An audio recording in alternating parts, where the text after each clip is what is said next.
Greetings, traveler. I am SnapJelly, and why didn't hoplites have any arm protection? I wanted to address this topic for quite a while because on my Spartans video, a lot of people noted this, saying that it would be quite stupid if they didn't have any arm protection, wouldn't it?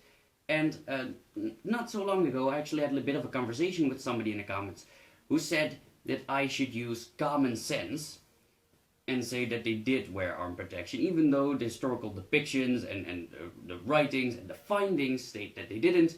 Still, common sense would indicate that they did, because it would be stupid to not have any arm protection, wouldn't it? Well, not really. I mean, honestly, common sense would indicate that they wouldn't have any arm protection, but you just don't know about it. Well, the thing is, considering the fighting style, the equipment, and everything that makes the hoplite effective, arm protection would possibly even limit them. If anything, it's not necessary. The first thing that's important to note is their shields. Their shields were, in case you don't know, archive grip. And an archive grip is, well, they were round, that's the first, and they were also hollow, or domed, I guess I should say. So, an archive grip is a shield that has a strap for your arm, but the strap is in the middle of the shield, right? And the strap that you hold is off to the sides of the shield. Now what this would create is that when you hold the shield downwards, the shield would top all over your shoulder. It would protect your upper body quite a lot. So obviously you don't need arm protection on your shield arm, right? So how would hoplites carry their shields? Well, not like this.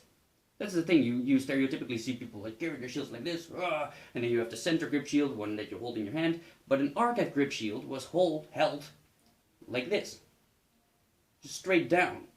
Because hoplites did wear greaves, protection on their shins, right? So if you would hold your archive grip shield straight down, the curvature would reach over your shoulder. You could even have it rest on your shoulder, and if you just squat a little bit, which you would do in a fight because it brings your center of gravity lower, and it would, give you better balance and such. If you would just squat a little bit, that top of the shield, which would not extend far past your hand, but it would just reach over your knee, which will be protected by your greaves. So you will be completely protected, just with this shield. Now that's very important. Second thing is, they fought in formations. Just saying, the entire strength of the hoplite lies in the phalanx, right? And phalanxes were, for their time, incredibly effective. Because you would always be in formation, there would always be people next to you, and the chances of you getting flanked were incredibly small. That would, of course, be the weakness of the phalanx, and it can happen, but considering you have a good commander, it wasn't really common. So you would always have people protecting your sides and your back, even if you wasn't a front line. So, your shields would lock together, you would just stand with your arm straight down. This also allowed the shields to be heavier, because you could have them rest on your arms, so you didn't have to hold them up the entire time, and you would hold a spear, of course. And the spears were varying in lengths, but they were mostly incredibly long. Just saying. So, I don't have a spear. I'm going to use this stick for now, just to show you. As depicted, there are two main ways that the hoplites held their spears. One is the overhand grip, and one is the underhand grip, like this, downwards. Now, on your attacking arm, you don't need any arm protection because it almost never extends past your shield. See, the thing is, if you would have the underarm grip like this, I don't know if you can see it, but you would hold your shield straight down, you would stab with that, but you can't stab past your own shield because you would lock shields with the people next to you. So you can only stab as far as the shield goes. Your arm never extends past your shield. And again, with the overhand grip, like this, try it. You can't stab really far with this, so even if you want to go like that, you would stab straight down. And you need to stab forward, because your spear is very long, so you need to go forward like that. So you're not extending your arm past your shield, so there's no real danger. And that is considering that people can even get close enough. Because like I said, the phalanx was very effective, especially if you look at like the Macedonian phalanx. It was specifically incredible. They had multiple lines of spears, and 5 lines of spears, which would mean that not only the first row would have their spears out, but the row behind that and the row behind that, they would all extend their spears. And they would, of course, all be a little bit closer to you. And eventually, there would just be a spear point that just extends past your body, because it would be 5 people down. So what that means is that if an enemy passes by your spear, they would still have to deal with the spears of, first off, the people next to you, then the 2 people behind you, then the 3 people behind them, then the 2 people behind them, and then the 3 people behind them. So even if they're right up in your face, even if they're right here, there would still be 2 spears stabbing their way. So you may not even have to draw your sword. You could, I mean, of course, they did carry swords, and if you would get in close combat, of course you would draw your sword. Even people, and it's kind of weird coming from me, because if you've seen more of my videos, then you would know that I'm all for armor. I love armor, right?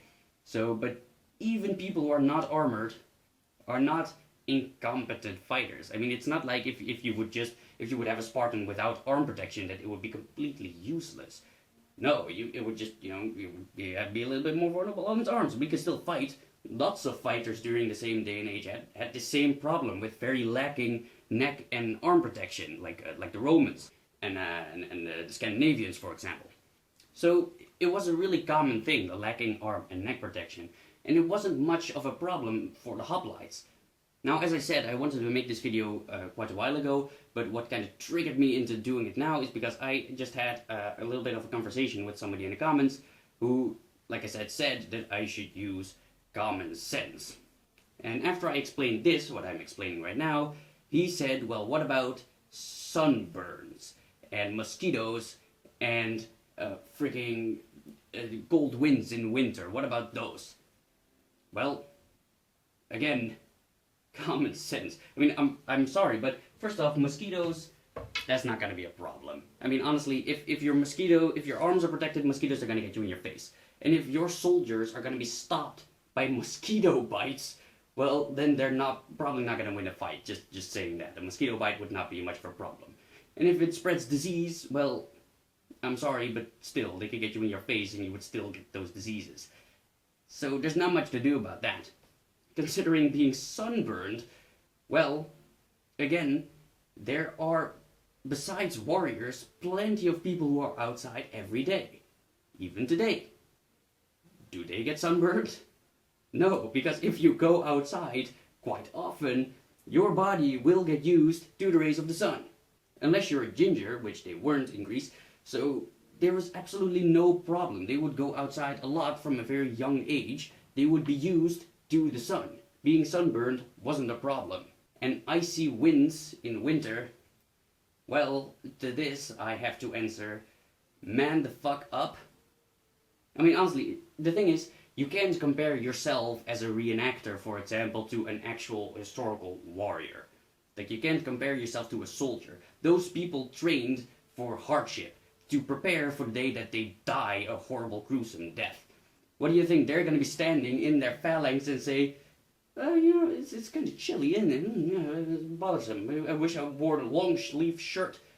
No, they would just plow on. I mean, there are even writings of Romans that state that their barbaric enemies went into battle shirtless. If you get cold during a battle, you're not trying hard enough. That's just it. And also, icy winds in Greece and, like, the Middle East. I'm not a geography expert, but I don't think it'd be that much of a problem. And like I said, there are various amounts of soldiers that had even less protection and were still very competent even in later times, like the Zulu warriors who carried shields and spears and nothing else, no armor whatsoever, and they were still incredibly good fighters. So you don't have to have arm protection. If you are a reenactor who grabs a sword every now and then stands in this makeshift line and start hitting each other on the armor, you can't compare that to actual fighting, right? If you are reenacting and you're fighting and you get a blow next to your armor, you're saying, ah, fuck, shit, that hurts, I don't want that shit. Ah, hell. And if you get cold as a reenactor, you say, ah, fuck, it's cold, I don't want that shit, I should have worn my sleeves. Ah, ugh. But when you're fighting for your life, and you have trained your entire life to fight for your life at this moment, then you have other things to worry about. Just saying, being a bit chilly is not a problem. I mean, as long as you're not freezing to death, it's not a problem. A mosquito bite is not a problem. Being sunburned would be the least of your worries. If you even get sunburned, like I just said. Because farmers don't get sunburned. I mean, well, some of them do, of course, but judging by the logic that you would need something on your arms, otherwise you get sunburned, that would mean that every farmer ever would just be baked on the fields. But they don't get baked on the fields, they're fine. Because you get used to the rays of the sun. It's really as simple as that. I can see that you're not subscribed yet. Which is weird because you've seen like 5 of my videos now. I mean, come on, you obviously love me, you might as well subscribe. And while you're at it, you might as well click like. Do. I mean, because I like it when you like it. What? And also follow me on Facebook, facebook.com/SnapJelly, link in the description below, and thank you for joining my quest, and I hope you'll join me in the next one. Bye, guys. Bye.